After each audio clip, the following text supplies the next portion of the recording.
الحمد لله رب العالمين والصلاة والسلام على رسول الله محمد وآله وصحبه أجمعين. السلام عليكم ورحمة الله وبركاته. Peygamberimiz sallallahu aleyhi ve sellem'in bir bizge yetkirgen hadisi var. Yani celisul kubara'a ve sailul ulama'a ve khalitul hukama'a. Yani ulular bilen meclisteş bulurga köbrek tırışığız deyin. Ulu kişiler bilen. Galim kişilerden sorovlarınızı berip, onlardan tiyişli ilimler alığız deyin. Hikmetli kişiler bilen birge oturuşup, yani hikmet iyeleri bilen. Onlar bilen aralaşıp, onlardan hikmet öğrenigiz. Yani ulular bilen oturuşunu Peygamberimiz sallallahu aleyhi ve sellem nerse ulu kişiler dünyanı kurgen, dünya tecrübesi var. Onların indi türlü hallerini kurgenler. Onlar rencitilgenler de, onlar zamanasında ağırıp dalganlar bu. Onlar yarlılıkında kurgenler, dereceni de kurgenler, derecenin düşüğünde kurgenler. Onlar türlü tarihi vakıgalarını da kurgenler. İşte de tecrübeleri var, durmuşta da tecrübeleri var. Onlar hatta bir koya okumasalar da, onlarda özüne göre olu bir ilim bula. Turmuş tecrübesi bula. Onlar Allah subhanahu teala'dan şunday bir tecrübe toplagan bulalar. Şu turmuştan Allah teala'nın rahmeti bilen hatta onlar bilen köbrek oturuşuğuz deyin. Onlardan köbrek siz fayda alırsınız deyin. Galim kişilerden soravlarınızı sorağız, cevaplarınızı alığız. Yani işrağan bir kişiye mesela hatta ahmaklarga nedir bir tiyişli soravları berip ahmaklardan özünüzge cevap alırga tırışmağız. Çünkü o sana naşar bir kengeş verir de özünün turmuşunda senin bütün turmuşunu eğlendirip kaplarlık derecede bir kengeş alırsın onlardan deyin. Hikmet iyelerinden, hikmet degen söz, yani hikmet tiyişli ilmin, tiyişli tecrübesine dayanıp, tiyişli orunda, tiyişli revişte kılgan kişi. Orusça ol mudrets deb atala. Hikmet iyesi. Buna şuşunday kişiler bilen oturuşup onlardan öğrenigiz, hikmetini öğrenigiz deyin. Çünkü bizden bugünkü günde göremiz, turmuşumuzda hikmet yetmeyin. Olu kişilerde var o. Şuna göre Peygamberimiz sallallahu aleyhi ve sellem ayette ve celisul kubara. Çünkü olu kişiler bilen köbrek meclisteş buluruz. O İslam dininde Peygamberimiz sallallahu aleyhi ve sellem'in şu sözlerin iste tutup, yani İslam dininde koy bir illerde mesela kayda şu urf adetler saklanan yerler var. Aziya olsun, Kafkaz olsun, onda aksakallar birinci orunda türde oturalar. Onların sözleri en birinci söz. Onların kengeşleri en birinci bulup dura. Bizim halkta da şulay bulgan ol. Elekki avullarda qarasak, sekinin başında babay otura, hem babayının en birinci, babay kişi sözünün en birinci sözünü aytdı. Yaki tüplep kuya. Olay işlemi biz buna bulay işleyimiz deyip. Pişen çabırga vakit yetken mi, yok mu? Beren alırga vakit yetken mi, yok mu? İginlerini şeşirge gerek mi, yok mu? Tegi işini bulay işlesek nişik bula, bir işini başlayız, bir nersenin negiz sala başlayız, dua kılıp koyal deyip, hatta onun duasını alırga aşkınganlar. Bugünkü günde elbette bizim şu ululuk, aksakallık meselesi yaraqqarak gitti. Aytemiş, Aziyada yoki Kafkazda ol saklanıp kaldı. Onların sözleri söz. Aksakalının sözünden çıkmıyor bir kimde.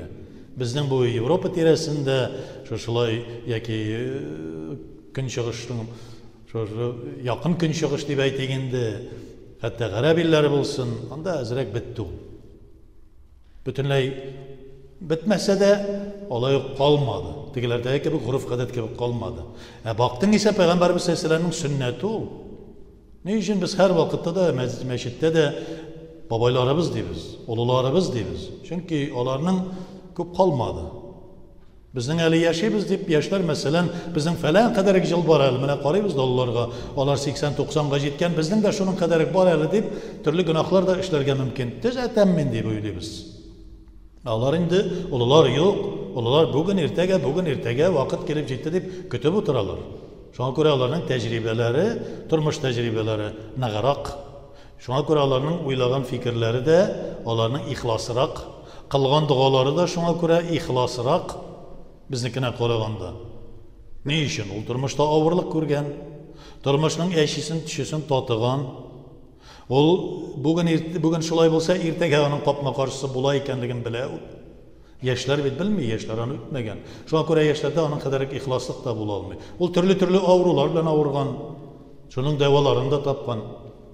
Төрле кешеләр аны рәнҗеткән, гомер буенча 80-90 еллык гомерендә аны кем генә рәнҗетмәгән.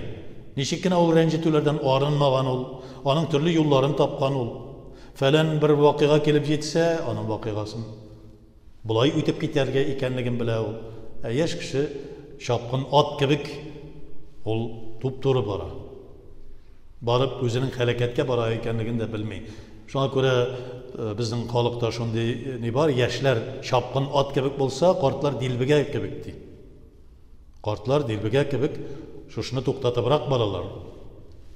Кирәкле җиргә дилбегәне бора карт кеше. Булайрак барырга кирәк ди. Яшьләрнең әлбәттә шушы омтылулары кирәк, аларның дәртләре кирәк, ләкин картларның хикмәте кирәк.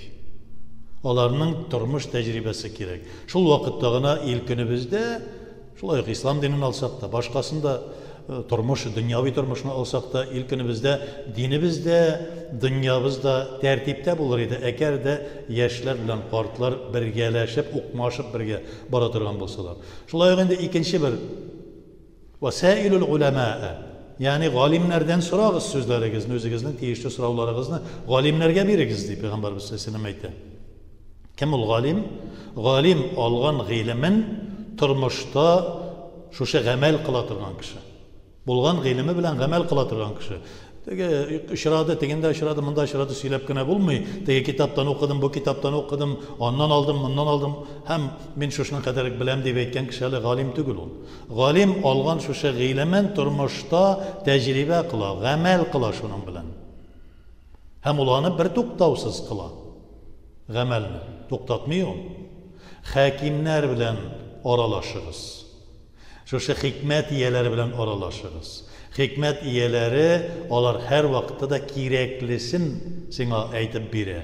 Шушыны матур иттереп, нинди генә авырлык хәлгә төшсәң дә ул сиңа матур иттереп чыгу юлын күрсәтә. Аллаһ Тәгаләнең Коръәни аятына туры килгән бер шушы аяткә туры китереп әйтә. Фәмән иттақаллаһа яҗгәлу мәхраҗан.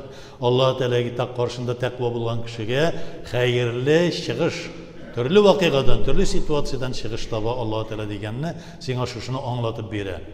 Әнә удгу иля сабили раббика бил хикмәти вал маугизатил хасанати ди Аллаһ Тәгалә әйтә.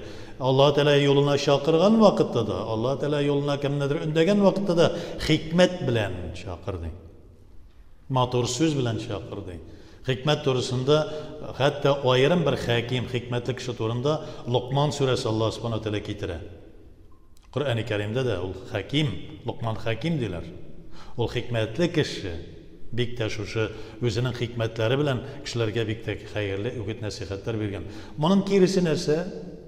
Буш булган, надан, ахмак булган, синең тормышыңа, дөньяңа да, динеңә дә зарар китерә торган белән мәҗлестәш булма. Алар белән күп аралашып йөрмә. Аларга саумы, хуш. Исән саумы син, сәлам, хуш булдык, киттек. Башка әйбер аның белән сөйләшеп булмый. Чөнки ул сиңа киңәш бирсә, аның белән мәҗлестәш булсаң, аның диненә керәсең, адашып китәсең. Анарга сорау бирсәң, ул сиңа капма-каршысын китереп бирә. Анардан хикмәтле кешедер бу дип сөйләшә башласаң, ул сине бөтен кеше белән сугыштырып бетерә. Шуңа күрә бу мәсьәләдә Пәйгамбәрбез саллаллаһу алейһи ва сәлләмнең шушы әйткән сүзләре фаҗалисул кубара, ягъни олылар белән мәҗлестәш булырга ашыгыз, күбрәк олылар белән мәҗлестәш булыгыз. Васаилул улама, сорау биргәндә галимнәргә сорау бирегез. Ва халитул хукама, һәм хакимнәр белән бергә йөрегез. Аллаһ Субханаһу ва Тәгалә сезгә хәерле бер юлын, хәерле бер чыгыш, төрле нинди генә хәлгә төшсәгез дә, анардан җиңел бер чыгыш күрсәтер, һәм тормышыгызда, дөньягызда, динегездә бәрәкәтле булыр ди. Аллаһ Субханаһу ва Тәгалә һәрбер безнең дә тормышыбызны бәрәкәтле кылсын. Раббана атина фид дөнья хасанатан ва фил ахирати хасанатан ва қина азабан нар.